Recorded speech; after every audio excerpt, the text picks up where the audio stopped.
How to create CapCut template for TikTok. So if you want to go ahead and create a CapCut template for TikTok in the easiest way, what you're going to do is, first of all, you are going to go ahead to CapCut, okay?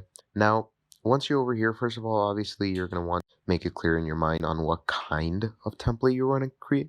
You know, there's this different styles of templates. There's different types of templates you can go with.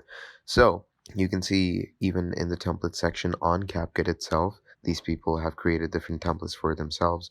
So, if you want to create a template, we're going to go ahead and click on new project. You're going to choose the video with the correct orientations for the template. So let's say I'm going to choose this video. And once you do that, I'm going to add it to the timeline. And obviously in this video, you can add different effects and overlays. So let's say for video effects, I'm going to simply go ahead and add any effect that I find good. So just add something like that. So let's say I'm gonna add this, okay?